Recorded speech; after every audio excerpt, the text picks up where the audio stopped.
D'un côté se développe une nouvelle approche de l'éducation qui replace au centre de l'apprentissage les envies et les compétences des enfants. De l'autre, une éducation qui a fait ses preuves, mais qui n'a pas bougé d'un iota depuis des décennies. D'un côté, une école sans cours, sans cahier, voire sans programme, et de l'autre, un ministre qui envoie des circulaires pour imposer la taille du cahier, la durée des exercices de calcul mental et du nombre de dictées dans une semaine. Le mois dernier passait la loi Gatel qui vise à encadrer les écoles hors contrat afin qu'elles respectent les règles de la République. Alors le débat du jour va concerner justement ces écoles et plus précisément les écoles démocratiques. Nos invités, Jean-Pierre Labrousse, enseignant et membre du groupe thématique Éducation La République en marche sur l'Ille-et-Vilaine. Bonjour. Bonjour. David Lerebourg, donc cofondateur de l'École démocratique de Paris. Bonjour. Bonjour. Rosen Harel et Pierre Souffrant-Babu, donc cofondateur de l'École démocratique de Guignan-Noésis, qui ouvre ses portes mi-mai. Bonjour. Bonjour. Bonjour. David Lerebourg, ce que vient de dire le ministre, ça coupe un peu toute initiative quand même démocratique dans l'école, puisqu'il faut imposer la taille du cahier. Oui. oui, ça. Je pense que ça a surtout surpris le corps professoral. Donc après, en tant que école hors contrat, en tant qu'école hors contrat, on n'a pas forcément à suivre les directives du ministère de l'Éducation nationale sur ces écoles privées, les écoles publiques, qu'il dirige. Mais en même temps, j'imagine que vous souhaitez pas avoir des écoles démocratiques et à côté l'école de la République complètement différente. L'objectif, c'est aussi de distiller un petit peu vos envies dans l'école de la République. L'objectif, il est de diversifier l'offre pédagogique en France. Donc il y a de la place pour tout le monde, il y a de la place pour l'école classique telle qu'on la connaît majoritairement en France, mais il y a aussi de la place pour les écoles alternatives, dites alternatives, avec des courants pédagogiques de Montessori, Steiner, Freinet et les écoles démocratiques bien sûr. Oui. Mais l'idée on n'est pas du tout dogmatique et l'idée elle est pas d'imposer un système et une approche éducative à l'ensemble du territoire. Quand on lit des choses sur les écoles démocratiques, on entend des fois qu'il n'y a pas de règles. C'est pas le cas, hein. Ah non, c'est vraiment pas le cas du tout. C'est vrai que quand on pense, alors on parle souvent des écoles démocratiques comme des écoles libres où l'enfant fait ce qu'il veut et effectivement il fait ce qu'il veut mais il fait pas n'importe quoi. La liberté, c'est ça aussi qui fait, en tout cas moi je pense la force de ce type de structure, c'est d'apporter cette liberté mais aussi la responsabilité d'être garant de la liberté de l'autre en fait. Donc il y a des règles dans les écoles démocratiques qui régissent le bien vivre ensemble et qui permettent à chacun de se sentir libre dans un environnement qui est bienveillant, sécurisé et facilitant. Donc on ne confond pas la liberté d'apprentissage avec peut-être c'est un peu moins imposé qu'à l'école classique entre guillemets de la République et la liberté de chacun dans l'école de pas embêter les autres, de respecter l'autre. Oui. C'est la différence entre la liberté et l'anarchie. Avec un petit A. Je cherchais en fait le mot. J'ai trouvé qu'anarchie c'était celui qui était ou désordre, on va dire, mais désordre, chaos. Jean-Pierre Labrousse pour la République en marche. Ce que vient de dire le ministre, en gros, ça veut dire quoi? C'était mieux avant. On revient un petit peu à l'ancienne et on remet un peu des règles à l'école. Alors, si nous faisons abstraction de la position du ministre aujourd'hui, si donc on la replace dans la grande perspective de l'éducation nationale, finalement, on est confronté, si je puis dire, à un même rythme. C'est-à-dire qu'on a toujours un ministre qui propose des réformes valables pour le système éducatif tel qu'il est, et qui répond du coup à des exigences de l'opinion publique. Mais on a toujours eu aussi des ministres, sauf peut-être Luc Ferry, on a toujours eu des ministres de l'Éducation nationale qui ont été favorables donc à une transformation radicale du système et donc aussi à la création d'écoles tout à fait différentes. Alors il y a certes les positions donc de M. Blanquer qui sont valables pour le système éducatif traditionnel, mais bon, localement, par exemple, notre député Gaël Lebrec, a apporté son soutien à l'école Noesis. À l'école Noesis de Guillain, la future école. Mais je crois que Blanquer avait aussi, par le passé, soutenu des projets un peu plus démocratiques, en tout cas d'écoles de banlieue, je crois, par le passé. Donc absolument, bien sûr. Mais c'est aussi c'est un gouvernement qui replace un peu l'école au centre, parce qu'on sent que Blanquer est quand même, c'est un ministre où on entend souvent parler de ce ministre, en tout cas. C'est un des ministres peut-être les plus connus même. Alors c'est un des ministres les plus connus, c'est aussi une des figures les plus populaires dans l'opinion publique. Mais bon, ça veut dire que c'est une priorité pour le gouvernement, l'éducation ? L'éducation est une priorité, mais donc en n'oubliant pas que au-delà de ces mesures qui sont prévues pour l'institution scolaire traditionnelle, il y a une offre de création d'établissements tout à fait différents. J'ai ramené exprès le texte du livre Révolution d'Emmanuel Macron qui traite de cela. Donc, on va pouvoir le lire. On va poser peut-être une question avant à Pierre Souffrant-Babu qui est cofondateur de l'école démocratique Noesis, donc à Guignin. Vous ouvrez mi-mai. Est-ce que vous pouvez nous réexpliquer un petit peu, vous en avez déjà parlé sur cette antenne, mais pour les auditeurs qui n'ont pas entendu, résumer un petit peu votre projet? Oui, avec plaisir. Notre projet, comme toutes les écoles privées et comme toutes les écoles en France, sont là pour respecter le cadre fixé par la loi, c'est-à-dire l'obligation d'instruction. Cette obligation d'instruction est d'ailleurs la première priorité nationale, comme le stipule le premier article du Code de l'éducation. C'est la première priorité nationale, comme vous l'avez souligné. Et donc nous voulons participer, comme cela a déjà été dit, David vous l'avez dit, que nous voulons étoffer la diversité de cette richesse de l'éducation en France. Nous souhaitons participer à l'école Noesis, nous participons à un concours d'extension de cette diversité scolaire. Je rappelle que la loi précise encore que l'éducation doit permettre à chacun de développer sa personnalité, d'élever son niveau de formation et de s'insérer dans la vie sociale future professionnelle. Et enfin d'exercer sa citoyenneté. C'est comme ça que nous voulons faire. Vous voyez, vous allez réexpliquer bien votre projet parce que c'est à Guignin, mais aujourd'hui l'école, j'ai l'impression que des fois elle enferme un peu les enfants, donc il faut être tous pareils, il faut apprendre au même rythme. C'est ça. Hein. C'est pour ça que nous participons à cette diversité. Nous allons proposer une école comme une grande maison de lieux de vie commune, partagée à travers des apprentissages autonomes. C'est comme ça que les jeunes vont apprendre, et à travers un fonctionnement démocratique, une gestion partagée. Pour préciser, on a déjà parlé, les écoles démocratiques aujourd'hui sont des écoles hors contrat, c'est ça ? Tout à fait. Donc, pour préciser, il y a les écoles publiques, il y a les écoles privées, mais qui sont sous contrat, c'est ça ? Et il y a les écoles aussi hors contrat. Absolument. D'accord. Donc là, ça veut dire que c'est pas financé du tout par l'éducation nationale. Alors qu'une partie, même dans le privé, il y a une partie, les profs les instituts sont payés par. Oui, dans les écoles privées. Par l'éducation nationale, c'est ça, sous contrat. Hein. Les enseignants sont salariés par donc l'État, bien entendu. D'accord. Oui, il y a une partie qui est payée par les parents, les parents, mais les instituts, les profs sont payés. C'est pour bien confirmer, parce qu'on va en parler des écoles sous contrat, hors contrat, donc c'est pour bien préciser. Ça fait partie de notre challenge. L'école privée hors contrat, type Noesis, comme toutes les écoles démocratiques sont hors contrat, devront s'assumer financièrement. Et on va présenter Noesis, mais est-ce que, je sais pas, par exemple, les écoles démocratiques ont un jour vocation à devenir des écoles sous contrat, mais avec leur modèle? On peut imaginer ça dans le futur, c'est un objectif. Oui, ça c'est un objectif, c'est un rêve en fait là. Si on mettait sur ce sujet-là, c'est l'idée, c'est que justement, comme le dit Pierre, on participe à la richesse, à la diversification de l'éducation en France, et que qu'on soit considéré par l'éducation nationale comme des postes avancés d'innovation en fait, et que à ce titre-là, on puisse bénéficier de financement de l'État.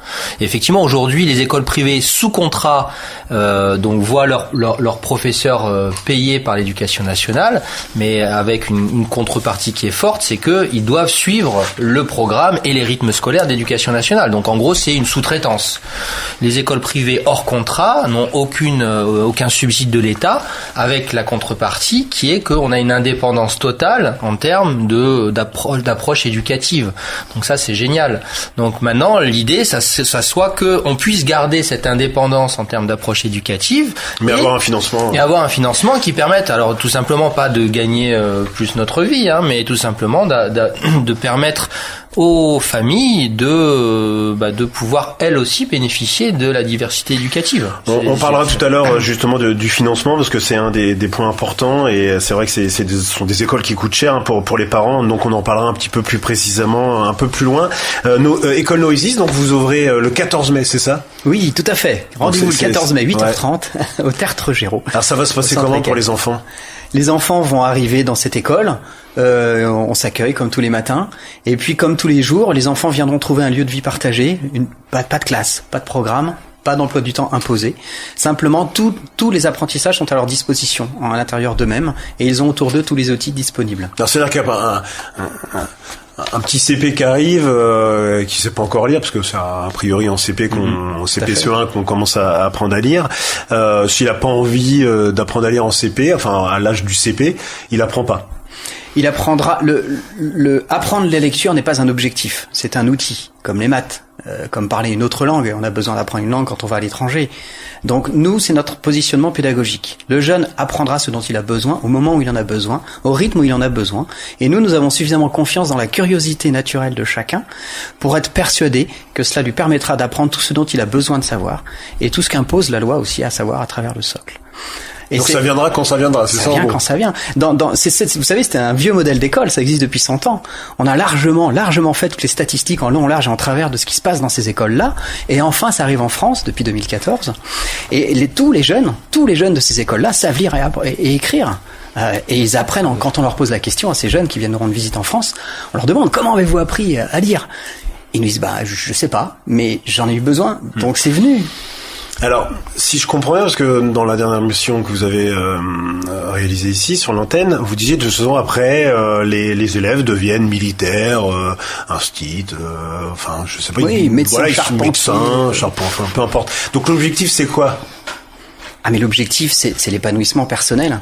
Je m'en remets à chacun à son sens de ce qui est bon pour moi, parce que je suis convaincu qu'il trouvera à travers ce sens, comme un sixième sens, le sens de ce qui est bon pour moi, il trouvera effectivement ce qui est bon pour lui, et ce sera bon pour la société et son environnement. C'est-à-dire qu'aujourd'hui l'école, c'est pas bon pour l'épanouissement? Je pense que aucune école n'est faite pour tout le monde. Aucune école n'est faite pour tout le monde. Il faut de la diversité. Moi, je pense qu'il faut cultiver la richesse. Il faut cultiver la diversité. Ouais. Là, on est promis. L'avenir nous promet à beaucoup de changements. Ouais, je profite de pas être de la région pour pouvoir.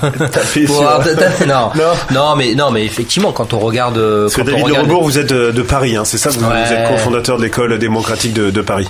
Oui, bon, c'était pour la petite boutade, mais je pense que typiquement, qu'il faut être, il suffit juste de regarder les chiffres. Aujourd'hui, l'école telle qu'on la connaît aujourd'hui, et ce que vous disiez, Sylvain, elle a pas quelques décennies cette école.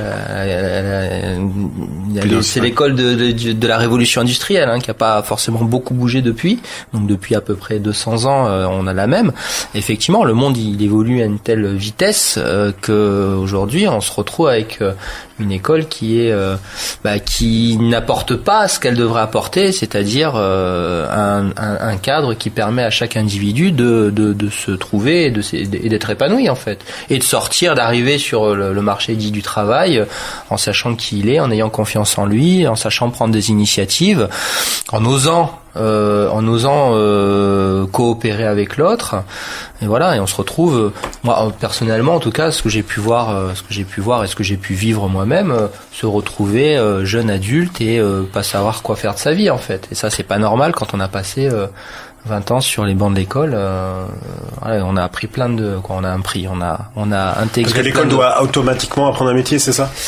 Non, pour moi, ça doit pas automatiquement apprendre un métier. Comme le disait Pierre, ça doit permettre à un individu de se trouver et de découvrir ses motivations intrinsèques. Mais vous imaginez qu'aujourd'hui, la plupart des parents envoient leurs enfants, enfin c'est obligatoire bien sûr, mais pour l'avenir, c'est-à-dire que c'est un changement radical de société que d'imaginer une école qui est là pour l'épanouissement personnel et pas pour être inclus dans la société et surtout travailler dans la société après. Mais l'un ne va pas sans l'autre en fait, comme on l'a dit aujourd'hui, une personne qui sort d'une école démocratique et il y a un retour d'expérience de un peu moins de 100 ans, trouve un métier et voilà, quand on finit pas artiste peintre ou chanteur sous les ponts quand on a fait une école démocratique, loin de là. il y a des chercheurs, il y a des directeurs, il y a des ouvriers.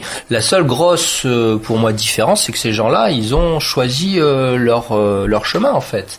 On leur a pas imposé un chemin. Et de plus en plus, on impose des chemins à nos enfants. L'école aujourd'hui classique impose les chemins, c'est ça? Oui. Il suffit de regarder le Parcoursup qui est sorti, je crois. C'est plutôt voilà, c'est imposé. Quelqu'un veut faire quelque chose, il y a pas de place, et tu vas faire autre chose. Nous, on a pas mal de jeunes qui se retrouvent sur des voies dites de garage et qui se disent non mais moi j'ai pas envie de faire une filière techno. On leur impose de faire une filière techno, voilà. Jean-Pierre Labrousse, vous êtes enseignant, je crois. Oui, tout à fait. C'est violent quand même quand on entend ça, non? De se dire qu'en fait les écoles, donc les enseignants, les enseignantes, on va dire enferment les jeunes. C'est pas violent, non? Alors c'est tout à fait violent, oui. Et puis ce qu'il faut considérer, c'est que dans les enquêtes PISA, vous voyez ce que c'est les enquêtes PISA ? Ce sont des enquêtes qui surviennent tous les 2 ans. Ce sont des enquêtes qui sont commanditées par l'OCDE, par un organe de l'OCDE qui est spécifique pour cela. Eh bien, le système scolaire français recule sans arrêt dans les classements. Ah oui, on a vu ça. Dans les classements internationaux, le système français recule. Le système français traditionnel donc est en crise. D'où la nécessité, d'imaginer d'autres formes de pédagogie. Oui, mais quand voilà, on tape comme ça sur l'éducation nationale, on tape aussi sur et vous êtes 1 million, je crois, dans l'éducation nationale. Donc, ça veut dire qu'on tape aussi entre guillemets sur des gens. Ça remet en cause. C'est difficile. Il y a un ministre qui disait, je crois, c'est difficile de réformer le mammouth, non? Oui, c'était Claude Allègre. Oui. En fait, personne s'attaque précisément aux enseignants en tant que tels, mais on s'attaque surtout au système. On s'attaque surtout donc à la bureaucratie qui est au-dessus et qui depuis 2 siècles impose ses règlements, ses directives, sans que la relation pédagogique ne soit changée. Il y a urgence. Pardon, vous n'avez peut-être pas fini, Jean-Pierre. Non, tout ce que je voulais dire, c'est ceci. Le système actuel a été fondé en 1799 par la loi Lacanal. Or, on est dans une année où il y a une obsession d'un retour à l'ordre.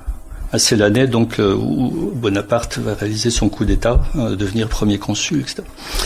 Et le système éducatif français souffre encore de cette volonté de retour à l'ordre. On est dans un système extrêmement hiérarchisé, qui est organisé en fait comme l'était l'armée de Napoléon. Tous les titres du système éducatif actuel datent en fait du consulat et du Premier Empire. Et la France, pour cette raison, présente aujourd'hui cette anomalie comparée à l'Angleterre, à l'Allemagne, aux États-Unis.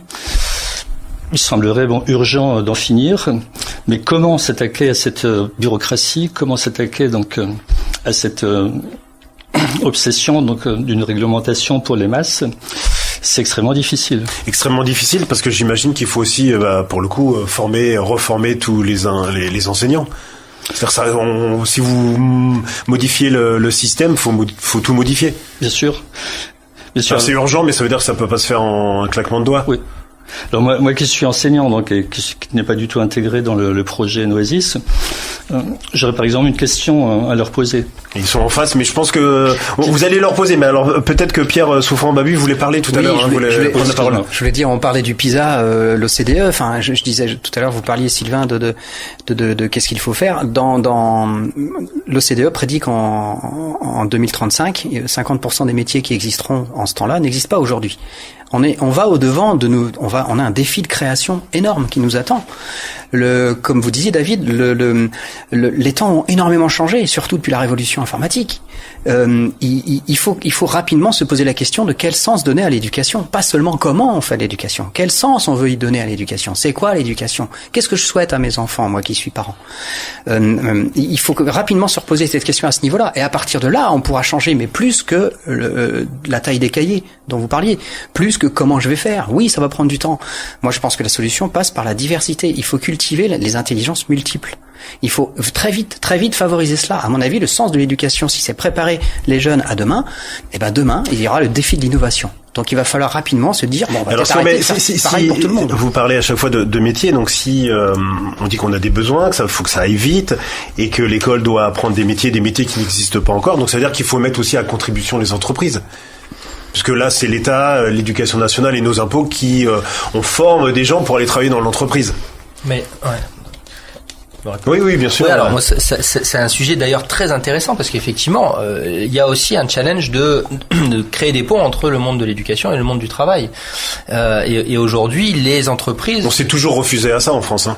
On s'est refusé, oui et non, parce que merci pour la petite histoire sur Napoléon. Moi, j'étais un petit peu plus loin sur la révolution industrielle. L'école telle qu'on la connaît aujourd'hui, elle a été construite pour satisfaire à des besoins du monde industriel. C'est-à-dire qu'on passait d'une société agraire à une société dite industrielle. Donc il fallait prendre des paysans qui n'avaient jamais obéi à autre chose qu'au climat et à la nature et au soleil, et les mettre dans des usines où ils devaient obéir à des contremaîtres, savoir lire un minimum pour comprendre des instructions et obéir.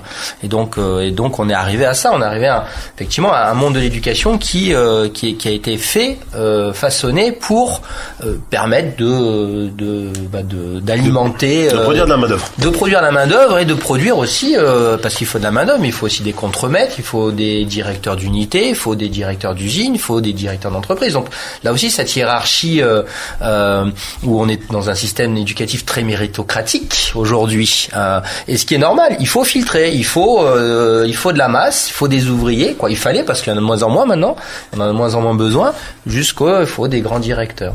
Voilà. Mais là aujourd'hui, pour revenir sur ce que je voulais dire, c'est que le monde de l'entreprise, il évolue énormément aussi. Les structures pyramidales dans le monde d'entreprise sont en train de disparaître. On parle beaucoup de courants d'entreprises libérées, d'entreprises humanistes, et ça fait de plus en plus des mules, parce que les entreprises voient que face aux crises à répétition, l'humain, il est super important en fait. Et donc il faut le replacer au cœur de leur organisation. Donc il y a des transformations au niveau de l'entreprise.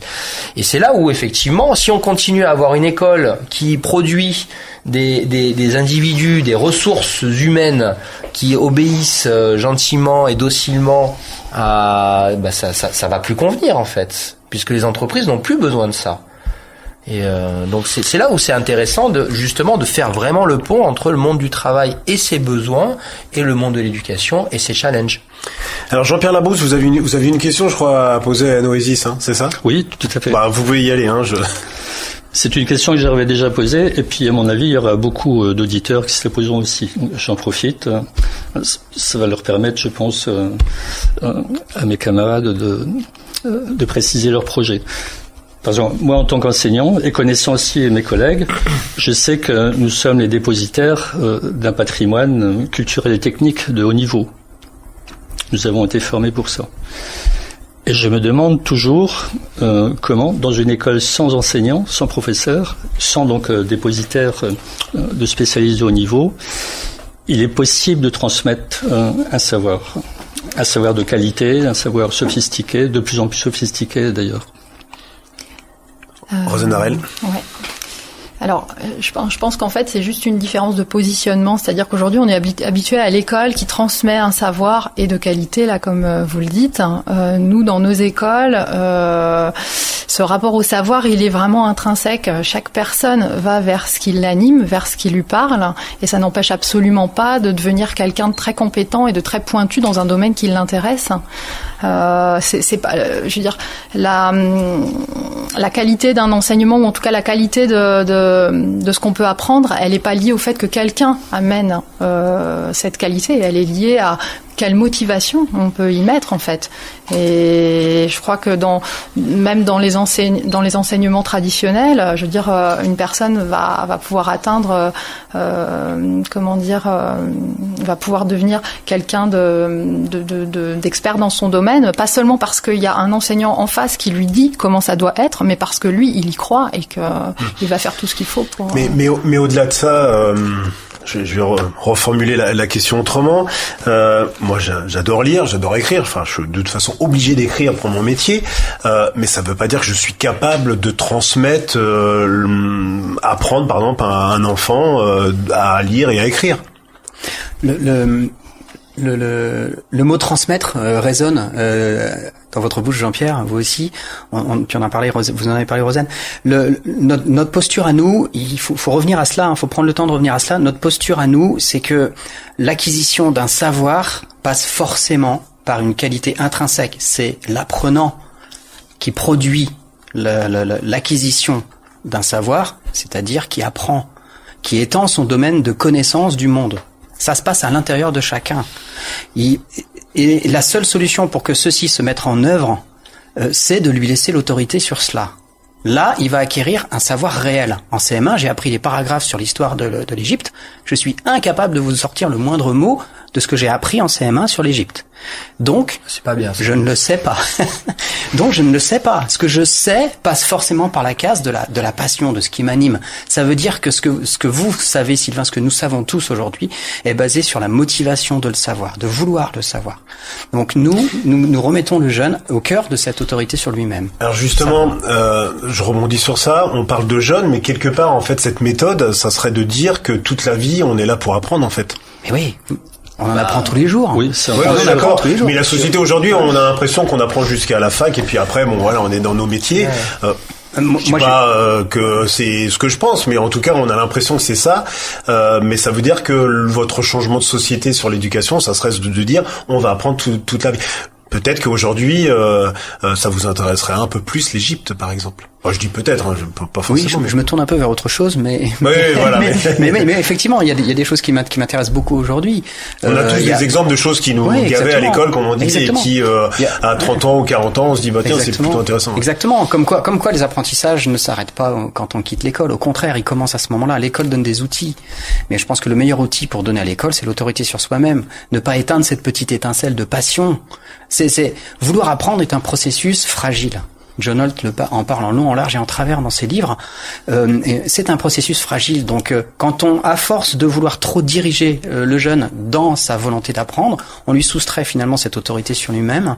Et c'est là où il va finalement petit à petit éteindre. Je pense que c'est en cela que vouloir trop diriger, vouloir trop transmettre, vouloir trop imposer est nuisible. Parce que c'est pas productif et en plus ça éteint une petite étincelle. Rosanne. Et puis, je crois qu'il y a cette notion de sens aujourd'hui qu'on trouve pas dans le fonctionnement traditionnel de l'école. C'est qu'on nous demande d'apprendre tout un panel d'informations dont on ne sait pas quoi faire en fait, hein, du français, des maths, de la géographie si on reste sur des matières classiques. On n'a pas toujours d'objectif en fait avec tout ça. Et pourtant, quand on a un objectif, on va pouvoir balayer tout un tas de compétences qu'on n'avait pas forcément idée, qu'on n'aurait pas forcément développé, mais cet objectif à atteindre, le chemin qu'on va suivre en fait pour y accéder, peu importe en fait, quelles compétences on va être obligé en fait d'acquérir, on sait que l'objectif il est là, c'est ça qui fait sens, c'est ça qui nous anime, et peu importe on n'aime pas la comptabilité, on n'aime pas, mais si on en a c'est pas besoin, grave. c'est ça. Si on en a besoin, pour l'objectif, ça va pas être un problème en fait.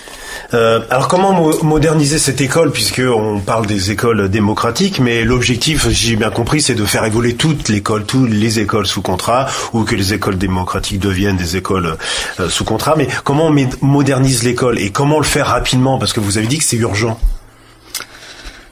Alors c'est d'autant plus urgent que l'immobilisme est considérable. C'est quelque chose qui est un peu fou pour de quoi, à l'école, pour un histoire. Oui, dans l'école traditionnelle, l'immobilisme est considérable. Et pourquoi? Je pense à cause de cette articulation bureaucratique qui se trouve au-dessus des équipes, en fait, qui est composée des hauts fonctionnaires du ministère, des recteurs, de leurs conseillers qui sont des inspecteurs, etc. Comment moderniser cette école? Alors moi, mon opinion, c'est que... C'est votre opinion d'enseignant ou plutôt d'En Marche, pour le coup, puisque vous représentez aussi En Marche? Alors les deux. Les deux, voilà. D'accord. Mon opinion, c'est qu'à l'intérieur de l'école publique traditionnelle, il faut constituer donc des entités comme ceci, expérimentales, très innovantes, qui puisse servir de modèle aux autres équipes pédagogiques. Alors ça doit plaire à Emmanuel Macron, parce que je crois qu'Emmanuel Macron adore l'innovation et l'expérimentation. Hein. Voilà, alors c'est pour ça que j'avais ouvert mon cahier. Je le cite. Donc, oui, allez-y. Rien ne s'opposerait d'ailleurs à ce que certains nous proposent de créer des établissements, écoles, collèges, lycées radicalement nouveaux. Il propose même, d'offrir des moyens importants pour cela. Offrir des moyens importants. Donc ça veut dire que plus de moyens sur l'école. Ça doit vous plaire, David. Oui. Sur le papier, c'est beau. Mais après, on voit effectivement la loi Gatel qui est passée, donc qui est une loi qui vise à harmoniser et simplifier. C'est une députée d'En Marche c'est une sénatrice. C'est une sénatrice. D'Ille-et-Vilaine d'ailleurs, je crois. Qui est pas d'En Marche d'ailleurs, qui est UDI. Mais bon, c'est un texte qui a été une loi qui est passée très très rapidement et qui a été soutenue par le gouvernement. Donc c'était fin mars. C'était fin mars, voilà. C'est une loi en quelques mots qui visait à encadrer un peu plus les écoles hors contrat. C'est vrai que il y avait des chiffres. Alors vous allez me dire, c'est peut-être que ces chiffres sont faux, mais à ce moment-là, il y avait des chiffres assez. Je vais les retrouver parce que j'avais prévu d'en parler un petit peu plus tard. Aucune des écoles inspectées ne respectait le socle commun. Un tiers pratiquait des déviations graves, comme le non-enseignement de certaines disciplines. Ça vient d'où ça ? Ça vient au moment de la loi Gatel. Ouais, alors.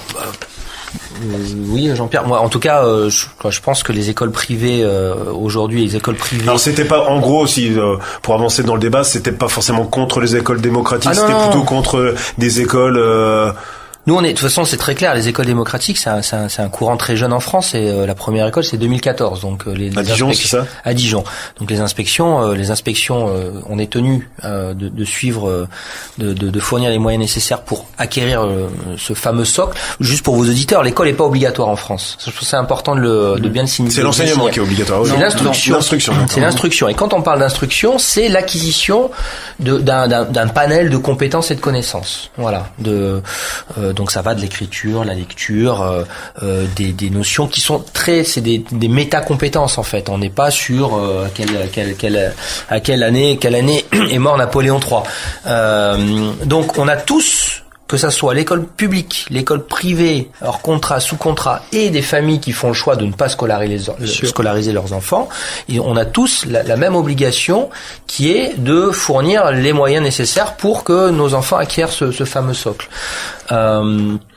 Et je sais plus pourquoi je disais ça, mais on parlait de la loi Gatel, peut-être. Donc effectivement de ce commentaire. Nous, les écoles démocratiques, on est donc de plus en plus inspectés. Il n'y a pas eu aujourd'hui de fermeture d'écoles. Et je pense en France en règle générale sur les écoles alternatives ou privées hors contrat, il y a très peu d'écoles qui ferment. Après, vous avez effectivement des cas de dérives sectaires, mais on peut aller en trouver. Dès qu'on va en trouver, on peut en faire la règle. Et ça a été, je pense malheureusement, ce qui a été mis en avant pour malheureusement, c'est souvent le rôle des politiques de prendre un exemple et d'en faire une généralité. Oui, c'est voilà. Donc bon, après, pour revenir sur cette loi Gatel et le texte du livre d'Emmanuel Macron qui s'appelle Révolution, page 117. Effectivement, ça va pas dans le bon sens en fait, cette loi Gatel qui vise à rendre plus difficile l'ouverture des écoles privées hors contrat. Voilà, avec des délais d'opposition qui sont rallongés. Donc, ce qui veut dire pour des écoles qui sont généralement des structures associatives avec pas beaucoup de finances, de devoir avoir un peu plus de trésorerie pour attendre ça va dans le contraire de ce que disait Emmanuel Macron quand il disait moins de normes. Ah bah oui. Alors sans doute, mais je reprends mon propos de tout à l'heure. En fait, les directives qui sont données au système éducatif de façon générale sont souvent contradictoires. Il y a, comme je le disais, donc des directives qui sont destinées à un certain électorat. Si là on considère la loi Gattel, elle n'est absolument pas dirigée contre les écoles démocratiques. C'était contre les écoles sectaires, c'est ça? Les écoles sectaires. Alors, je donne un exemple. En Ille-et-Vilaine, je ne sais pas si vous la connaissez, mais il y a une école catholique intégriste qui fonctionne depuis très très longtemps, qui est extrêmement silencieuse, qui ne s'exprime jamais. Mais dans cette école, donc, on y donne des cours d'histoire révisionnistes. On y fait l'éloge de Pétain, etc., etc. Est-ce normal? Il ne me semble pas que ce soit normal. Alors, ce sont ces écoles-là qui sont visées par la loi et pas du tout des expérimentations. Alors juste pour David Le Rebourg. La loi Gattel vise à contrôler l'ouverture des écoles. Donc et c'est là où, en tout cas, moi j'ai pu en parler directement à la sénatrice. C'est sur le papier une école intégriste, quelle que soit la religion, va vous dire non mais nous on va faire ça et on va rentrer dans les cadres. C'est effectivement quand l'école est ouverte qu'on va pouvoir vérifier si réellement il y a dérives sectaires ou intégristes. C'est pas avant l'ouverture. Et c'est là où la loi Gattel pour moi ne va pas remplir cette mission qui est de permettre d'éviter la dérive sectaire. C'est que sur le papier on pourra jamais le savoir. Un projet pédagogique, si quelqu'un a envie d'ouvrir une école intégriste, il va pas marquer école intégriste et on va réviser l'histoire. Je pense. Oui, mais on le saura très vite en fait. À l'ouverture. Mais du coup, dès l'ouverture. Mais c'est à l'ouverture qu'on va le savoir. C'est quand on va inspecter. C'est ça qui est intéressant, c'est que plutôt que le problème de cette loi, c'est qu'elle va rendre plus. En tout cas, on va parler nous de nos écoles démocratiques. Ça sera plus difficile d'ouvrir une école démocratique avec cette loi. Ça sera plus difficile parce que pour être directeur d'une école privée hors contrat aujourd'hui, que ça soit dans le primaire ou le secondaire, il va falloir alors 5 années d'expérience dans le primaire ou dans le secondaire en tant que enseignant, surveillant. Attention, on reste encore sur des notions de surveillance ou de direction. Pour être enseignant, il va falloir alors le décret. C'est quand même bien d'encadrer peut-être l'encadrement Oui, mais alors jusqu'à aujourd'hui, le primaire, il fallait avoir le bac. On a vu dernièrement, par exemple, il y a eu des dérives a priori à Montessori, donc c'est bien aussi d'encadrer. Oui, il y en a toujours pareil. Je pense que dans le public, vous avez des dérives, mais c'est sûr, il y a des dérives partout. Le problème, c'est que voilà, on va rendre plus difficile l'innovation qui n'existe pas aujourd'hui forcément dans le public. On va la rendre plus difficile à l'extérieur. Donc ça ne va pas desservir, ça va pas servir le public. Parce que moi, j'insiste vraiment sur le fait que ce soit les écoles démocratiques ou des écoles Montessori ou d'autres écoles privées hors contrat, dites alternatives à pédagogie nouvelle, c'est là où on va apporter l'innovation. C'est là où on va pouvoir, où l'éducation nationale va pouvoir aller chercher de quoi se transformer. C'est pas à l'intérieur, ça n'existe pas à l'intérieur. Il n'y a pas de R&D. Est-ce que vous avez déjà vu une entreprise pérenne sans recherche et développement en son sein?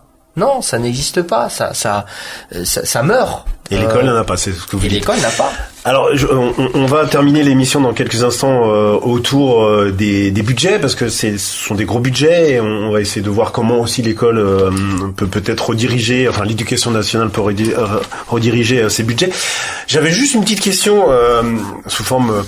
On va réécouter ce que vous avez dit dernièrement, Pierre Souffrant-Babu, ici au micro de Radio Laser. On va vous réécouter et j'ai une question juste après. 1, 2, 3, go! Le grand talk show politique sur Radio Laser.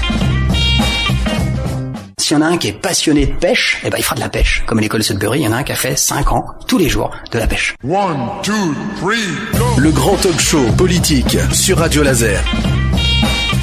Dis donc, c'est pas écologique ça de pêcher tous les jours. Je croyais que dans l'école démocratique il y avait un peu d'environnement. Il a pêché tous les jours pendant 5 ans.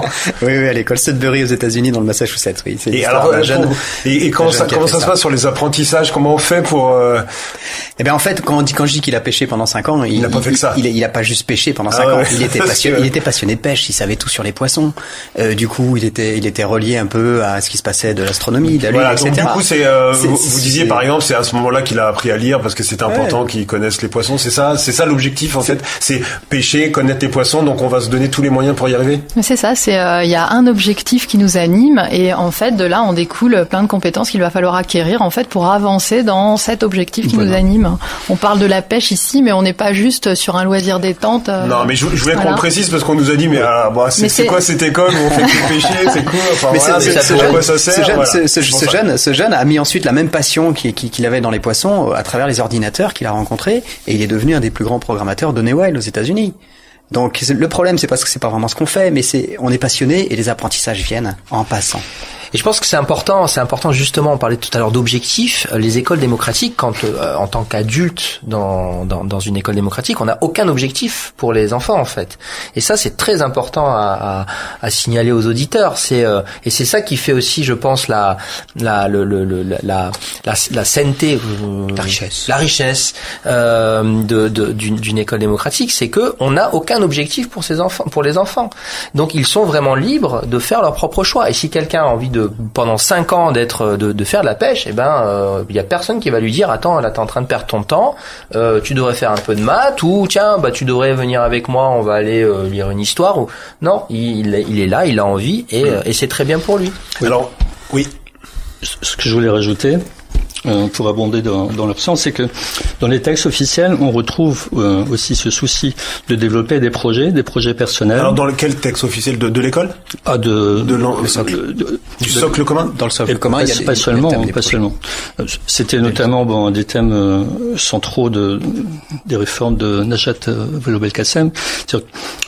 Tout élève donc qui a un projet personnel auquel il croit, il peut, à l'intérieur de ce projet, donc, accéder à une certaine pluridisciplinarité. C'est-à-dire que il faut pas croire qu'un projet comme celui de pêcher consiste simplement à poser sa ligne, à faire remonter des poissons. C'est-à-dire au-delà, tout autour, on peut aborder donc les sciences naturelles, la climatologie, que sais-je. Mais on en est bien conscient ici à Radio Laser, parce qu'on intervient dans beaucoup d'écoles et on se rend compte que la radio, il y a des jeunes qui ont envie de faire la radio et grâce à cette envie vont mieux écrire parce que faut pas faire de fautes et on va faire attention à la grammaire, donc on s'en rend bien compte. On va parler d'argent pour terminer cette émission. On se rend compte qu'il y a beaucoup de projets, mais ça coûte cher quand même. L'école Noesis, c'est 4 000 € à l'année. Ça veut dire que c'est pas si démocratique que ça. Ça va s'adresser à des gens qui ont de l'argent. Oui, là aujourd'hui, l'école a un coût parce que il y a on a un loyer à payer, on a du matériel à payer, on a du personnel d'école à rémunérer, c'est l'objectif. L'idée c'est pas de bloquer en fait l'accès à l'école et d'être élitiste et d'avoir 4 000 € par an, ça risque de l'être quand même. Alors, dans un premier temps, je pense que on a envie de trouver des solutions pour que cette école soit accessible. Je pense qu'il est bon de rappeler aujourd'hui que l'école publique n'est pas gratuite telle qu'on l'entend et qu'elle a un coût parce que. Oui, mais c'est la société qui prend en charge. C'est-à-dire qu'aujourd'hui, quand un élève va à l'école, ses parents ont déjà payé, mais là, il devrait payer une deuxième fois puisqu'il devrait payer l'école. Justement, ma question peut-être pour Jean-Pierre Labrousse. Alors en 2007, ça coûtait 7 470 € par an un élève à l'école. Est-ce qu'on pourrait pas redéployer ça sur les écoles démocratiques aussi? Ah oui, c'est 10 900 au lycée en 2016. Hein. Combien? 10 900 €, 10 900. Une année de scolarité au lycée. Hors foncier. Hors foncier en plus, ça appartient à l'État, c'est sans payer les loyers. C'est 8 600 au collège et 6 300 au primaire. Et nous, on est à 4000. Vous vous rendez compte? Oui. On est vachement concurrentiel, en fait. C'est ça. Et sauf qu'effectivement, vous voyez bien. Par contre, effectivement, il faut trouver des solutions financières pour les parents, hein. Alors, les solutions, David Le Rebourg à Paris, vous avez mis en place, par exemple, un système de bourse, c'est financé par le privé. Oui. Alors, moi, je m'inquiète pas pour Noesis, c'est-à-dire que, il faut bien démarrer. Donc, quand on démarre, on essaye effectivement, nous, en tout cas, quand on a démarré, notre premier objectif, c'était de payer le loyer, et les charges, parce que au moins, on était sûr que on pouvait rester dans nos murs. Mais très rapidement, on a effectivement, pour être en cohérence aussi avec notre projet, c'est d'être totalement démocratique et donc ouvert à tous. On a développé un système de bourse solidaire qui est financé par le privé. Donc c'est des particuliers, c'est des entreprises. Ça a été une campagne de crowdfunding en fin d'année dernière. C'est énormément de travail de notre côté, mais ça permet effectivement aujourd'hui, alors nous on est à 5 550 € à l'année, mais ça permet aujourd'hui d'avoir sur 49 membres, on a 19 boursiers. Et les bourses vont de, je vous dis pas de bêtises, 5% des frais de scolarité pris en charge jusqu'à 79%. Voilà, 79%, c'est une maman célibataire qui vit avec moins de 10 000 € par an en fait. Donc on est à la capacité de le faire. Maintenant, effectivement, c'est énormément de travail. Et pour Noesis, voilà, ils sont en partenariat de plus en plus. Ils sont en contact avec des entreprises du Rennes qui elles-mêmes sont en contact avec une entreprise nantaise dite Libérée. Donc c'est là où l'entreprise a un rôle à jouer dans le monde de l'éducation. Malheureusement, puisque on peut, même si c'est un rêve que d'être financé par l'éducation nationale, on va pas attendre qu'il frappe à nos portes.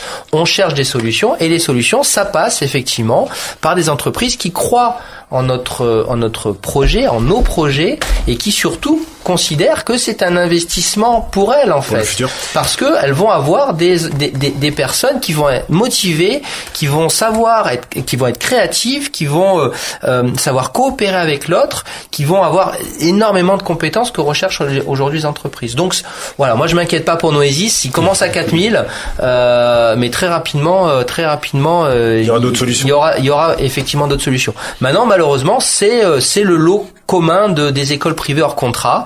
Alors c'est là aussi il faut un peu dépoussiérer parce qu'on entend école privée, on pense foncièrement. Alors c'est encore l'image de l'école catho qui est fait pour la bourgeoisie, etc. Aujourd'hui on revient avec les écoles privées. Ouais, on pense. Oui. Enfin en Bretagne on a d'autres écoles privées, qui sont sous contrat aussi quand même. Sous comme contrat. Les écoles d'Iwan. Sous contrat. Ouais. Oui, alors mais je vous parlais des hors contrats. Ah, des hors contrats, pardon. Des hors contrats, on pense forcément cher, élitiste, plutôt catho. Alors maintenant, on va dire bobo pour avec les Montessori.